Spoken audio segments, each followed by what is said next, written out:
Good morning, students.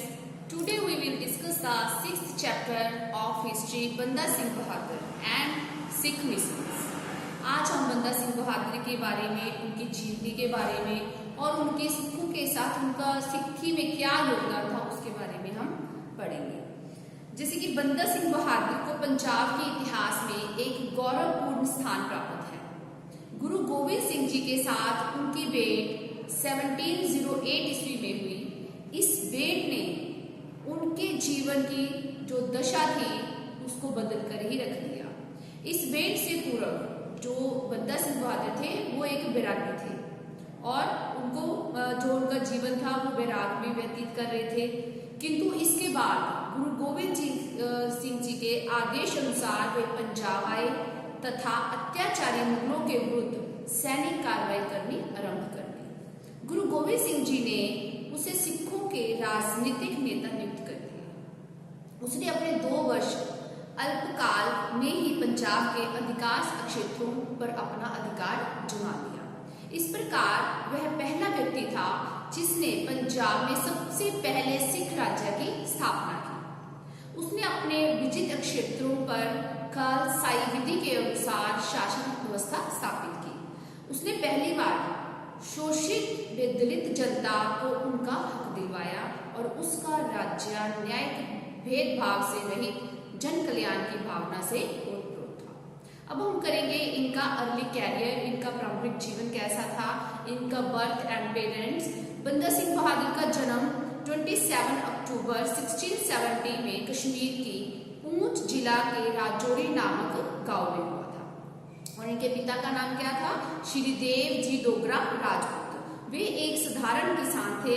बंदा के बचपन का नाम लक्ष्मण देव था। ये वेरी शॉर्ट क्वेश्चन आता है कि बंदा सिंह बहादुर के बचपन का नाम क्या था? लक्ष्मण देव था। और उनका बचपन कैसा था? चाइल्डहुड। लक्ष्मण देव का परिवार अत्यंत ही निर्धन था, बहुत गरीब थे। वह अपने पिता के साथ खेतीबाड़ी में हाथ बटाया करता था। उस समय राजौरी में शिक्षा प्राप्त की कोई व्यवस्था नहीं थी। जहाँ पे वो रहते थे वहां पर किसी भी प्रकार की कोई शिक्षा की व्यवस्था नहीं थी।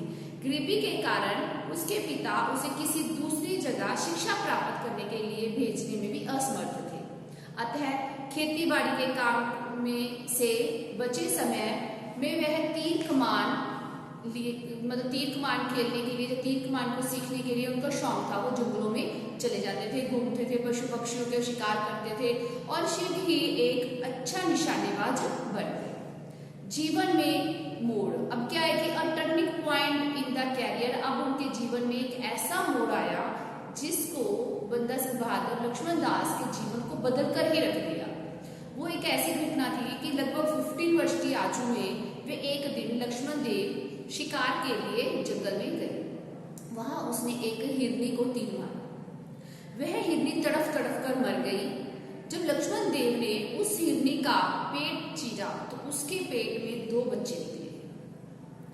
उन बच्चों ने भी लक्ष्मण देव के सामने ही तड़फ तड़फ कर प्राण त्याग दिए और इस दर्दनाक घटना का लक्ष्मण देव पर बहुत गहरा प्रभाव पड़ा। उसने अब शिकार खेलना बिल्कुल बंद कर दिया, संसारिक मोह माया से दूर चले गए और अपने आप को वैरागी रूप धारण कर लिया। और इस प्रकार हिरनी के शिकार वाली घटना उसके जीवन में एक महत्वपूर्ण घटना मानी जाती है। अब क्या है कि वो एक वैरागी के रूप में है, एज ए वैरागी।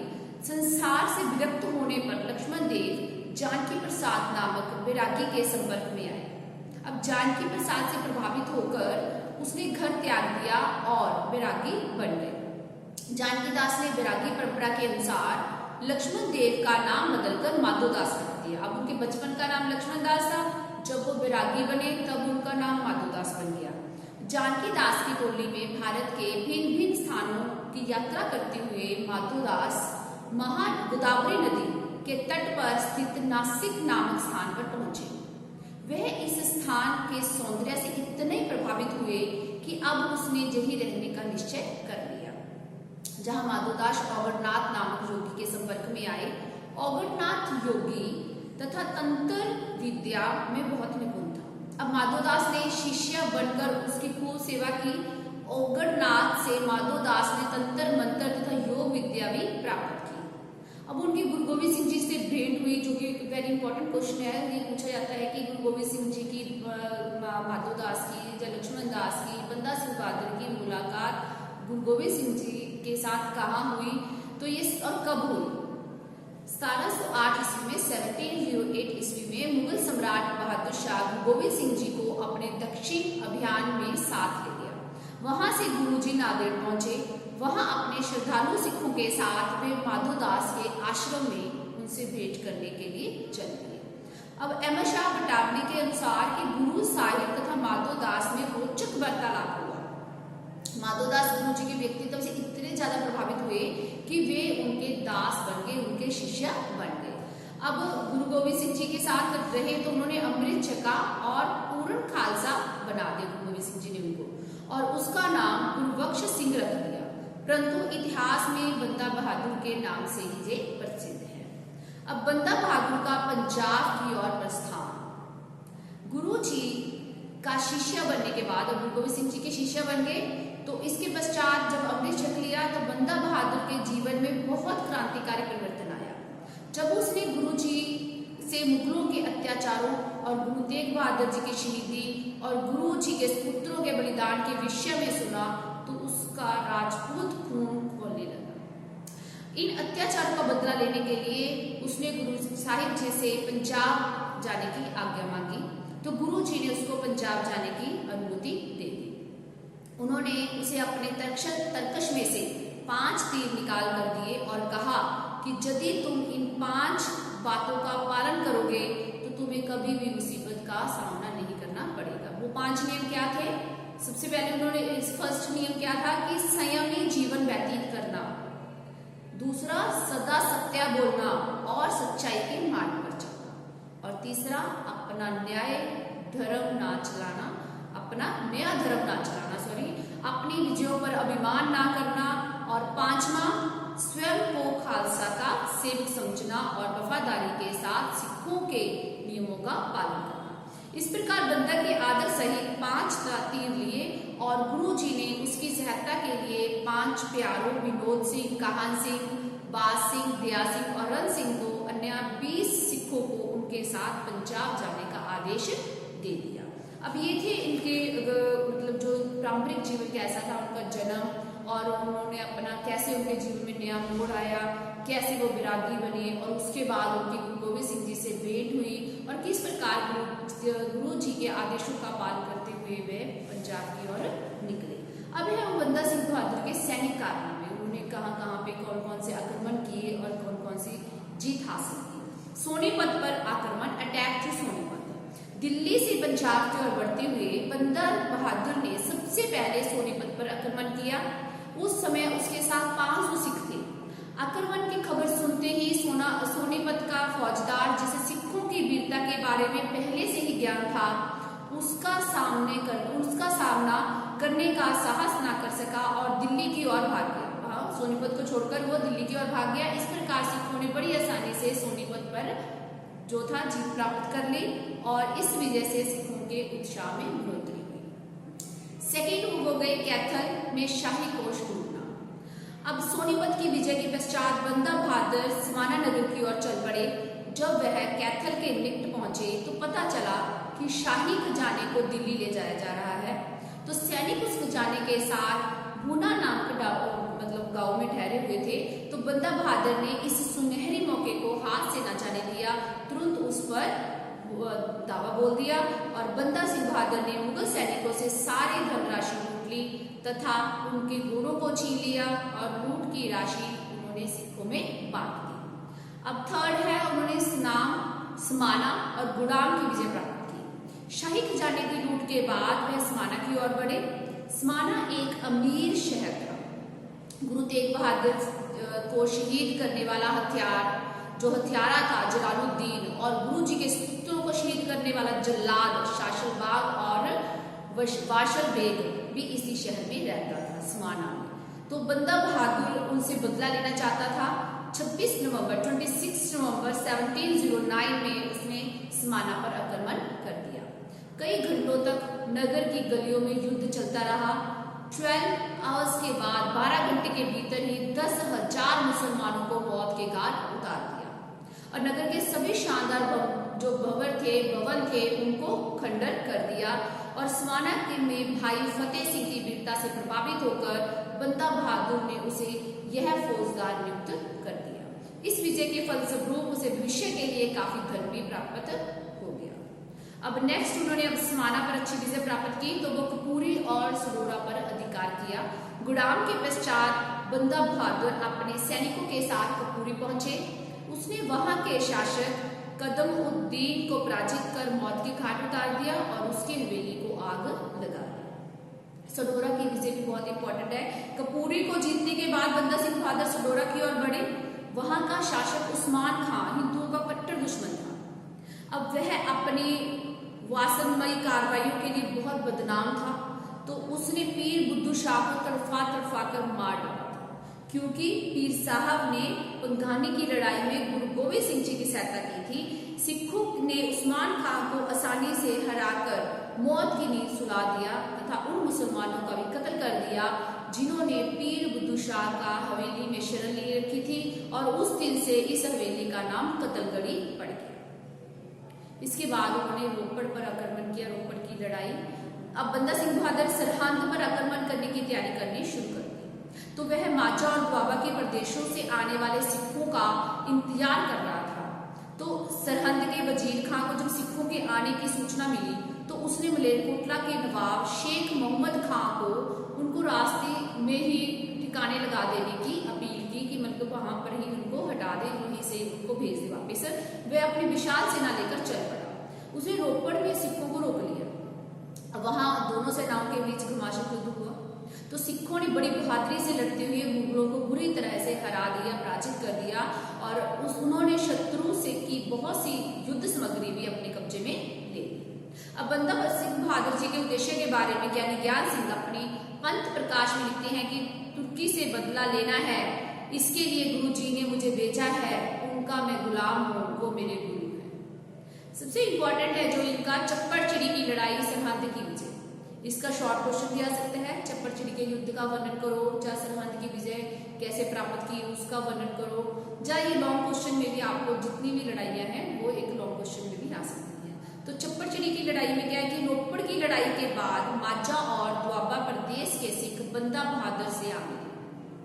इस प्रकार बंदा बहादुर के नेतृत्व में लगभग 40,000 सिख इकट्ठे हो गए। वे सरहंद पर आक्रमण करने की तैयारी करने लगे। सरहंद का सूबेदार वजीर खां सिखों का घोर शत्रु था। उसने ही गुरु जी के साहिबजादों को शहीद करवाया था, तो उसके भेजे गए पठान ने ही गुरु गोविंद सिंह जी का जानलेवा हमला किया था, तो जिसके कारण कुछ ही दिनों में गुरु जी ज्योति ज्योत समा गए थे। इस कारण सिख उससे बदला लेना चाहते थे। अब वजीर खां ने इस लड़ाई के लिए बहुत सैनिक तैयारी कर रखी थी, तो उसकी सेना में लगभग 20,000 थी और उसने जिहाद का नारा लगाया था। इस कारण काफी संख्या में मुसलमान उसके झंडे के नीचे इकट्ठे हो गए थे। और मई 1710 को दोनों सेनाओं के बीच सरहंद में लगभग 16 किलोमीटर दूर चप्पड़ चिड़ी नामक स्थान पर एक भयंकर युद्ध हुआ। सैनिकों का उत्साह बढ़ाने के लिए बंदा स्वयं भी बड़ी वीरता से लड़ा। अब सिख सैनिकों जो सैनिक थे बड़ी वीरता से लड़े। फतेह सिंह ने वजीर खां पर तलवार से वार करके उसे मौत के घाट उतार दिया, और उसकी मृत्यु की खबर सुनते ही मुगल सेना में जो थी भगदड़ मच गई और वे इधर उधर भागने लगे। सिखों ने मुगलों का पीछा किया और उन्हें मौत के घाट उतार दिया। 14 मई को सिख सेना सरहंद पहुंची और मुसलमानों से विरोध में लगभग 500 सिख शहीद हो गए, परंतु अंत में उन्होंने सरहंद पर विजय प्राप्त कर ली। और विजय के पश्चात उन्होंने वहां पर भारी लूटपाट की और हजारों मुसलमानों का कत्ल किया। सरहंद के वजीर सूबेदार वजीर खां के घर से 2 करोड़ रुपये और सुच्चानंद सहित अन्य अधिकारियों के घरों में कई लाख रुपये उनके हाथ में लगे, और इसी धन से उन्होंने अपनी शक्ति को मजबूत किया और सरहद के कब्जे में आने से करनाल से लुधियाने तक का बंदा बहादुर के अधीन हो गया। अब है हमारा बंदा सिंह बहादुर और उसके साथियों की शहीदी। जो मैंने ये लड़ाइयां आपको बताई हैं, सोनीपत की लड़ाई, भूना या कैथल, समाना, गुड़ाम की लड़ाई पर मतलब अधिकार किया, कपूरी और सढौरा पर अधिकार, रोपड़ की लड़ाई, चप्पड़ चिड़ी की लड़ाई और सरहद की विजय। यदि यदि आपको ये लॉन्ग क्वेश्चन आता है तो इसमें आपने ये सारी 6 लड़ाइयाँ लिखनी है। यदि इसमें से एक एक को पूछा जाता है तो वो 3 नंबर का क्वेश्चन होगा, वो आपने लिखना है। बस इसके अलावा आपको और ज्यादा लड़ाइयाँ मतलब एक्सप्लेन करने की जरूरत नहीं है। और इसके बाद जो लास्ट है बंदा सिंह बहादुर और उसके साथियों की शहीदी कैसे हुई, तो बंदा बहादुर और उसके सिख साथियों को बंदी बनाकर लाहौर लाया गया। और बंदा बहादुर का मुगलों से इतना वैर था कि उन्होंने लोहे की जंजीरों से बांधकर लोहे के पिंजरे में बंद रख दिया। मतलब उनको उनसे सिखों से इतना डर लगता था कि उनको लोहे की जंजीरों में बांध दिया। अब कुछ दिनों के पश्चात बंदा सिंह बहादुर उसके साथी 200 साथी थे जिनको बार बार मतलब कुछ साथियों को लाया गया और उनका कत्ल कर दिया गया। 27 फरवरी 1716 को उन्होंने जह काफिला दिल्ली पहुंचा। अब जहां उनका जुलूस निकाला, मार्ग में उनका काफी अपमान किया गया। समकालीन इतिहासकार कहते हैं कि बंदा बहादुर और उसके 26 विशेष साथियों का कत्ल अन्य सिखों के 3 माह के बाद किया। मतलब 3 महीने पहले बाकी सिखों को बारी बारी मारा गया और 3 महीने के बाद उनके 26 सिख थे और बंदा सिंह बहादुर को मतलब कत्ल कर दिया गया। इसका कारण क्या था कि मुगल अधिकार बंदा की कोश के बारे में जानना चाहते थे, लेकिन वो उसको जानने में असफल रहे। बंदा ने ईश्वर और गुरु की इच्छा के सम्मुख सिर झुकाते हुए इन यातनाओं को धैर्य और संतोष से सहन किया और शांतिपूर्वक अपने प्राण त्याग दिए। इस प्रकार बंदा सिंह बहादुर ने एक मतलब क्या था, एक सफलता हासिल की जो कि इनका सिख इतिहास में बहुत ही महत्व है। अब बंदा सिंह बहादुर से जो रिलेटेड है वो आपको सिर्फ यही क्वेश्चन आएंगे कि बंदा सिंह बहादुर के जीवन के बारे में, जब उनकी क्या घटना हुई है, जो उन्होंने मतलब बैरागी रूप धारण कर लिया और उनकी जो गोविंद सिंह जी से मुलाकात कब हुई, कैसे हुई, और इसके अलावा आपको जो युद्ध किए जिस पर भी अधिकार किया उसके बारे में आपको क्वेश्चन आएगा। इसके साथ ही आपको ये है कि बंदा सिंह बहादुर और सिख मिसलों में सिर्फ आपको या तो लॉन्ग क्वेश्चन आएगा जिसमें 3 मिसलों का आपने एक्सप्लेन करना होगा, या एक शॉर्ट क्वेश्चन आएगा किसी भी एक मिसल का वर्णन करो। हम सिर्फ 3 मिसलों के बारे में पढ़ेंगे। पहले हम देखेंगे कि मिसल क्या होती है, मिसल की परिभाषा क्या है। मिसल शब्द के सही अर्थ के बारे में इतिहासकारों के भी मतभेद पाए जाते हैं। उनका कहना है कि मिसल है जो मिसल अरबी भाषा का शब्द है जिसका अर्थ है इक्वल, बराबर, क्योंकि भिन्न सिख सरदार एक दूसरे से समानता का व्यवहार करते थे। इसीलिए इनके जत्थों को मिसल कहा जाता था।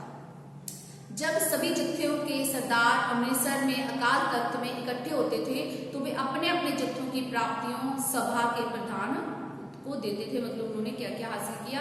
इसमें हमने 3 जो है मिसलें करेंगे। एक तो फैजलपुरिया मिसल नोट कर लो, सेकंड है आलूवालिया मिसल और थर्ड है पंगी मिसल।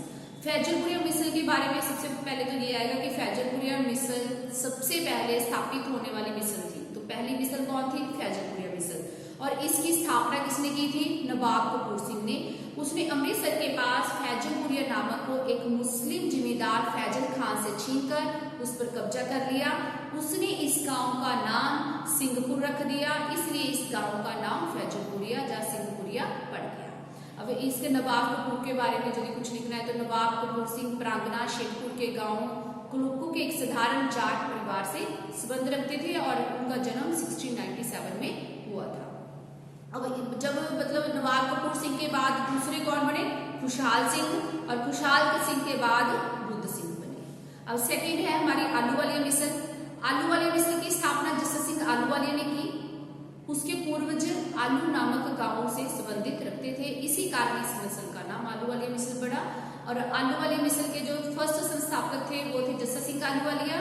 और जस्सा सिंह आलूवालिया का जन्म 1718 ईस्वी में लाहौर के निकट आलू नामक गांव में हुआ था और इनके जो पिता है उनका नाम बदर सिंह था। इसके अलावा हम करेंगे थर्ड पंगी मिसल। जो आलूवालिया मिसल था, एक मिनट, आलूवालिया मिसल में जस्सा सिंह ने पंजाब में सिख शक्ति का दृढ़तापूर्वक स्थापित करने से सब सरदारों से बढ़कर योगदान दिया था। और 1783 ईस्वी में अमृतसर में जस्सा सिंह की मृत्यु हो गई थी। और जस्सा सिंह आलूवालिया एक सच्चे भक्त थे और वो एक धर्म प्रचारक थे। पटियाला का राजा अमर सिंह और अन्य सिख भी उसके करकलामों से खंडे के पावल की सेवा मदद किया था। उसने हरमंदिर साहिब का पुनर्निर्माण किया था। वे एक सच्चे उदारवादी थे।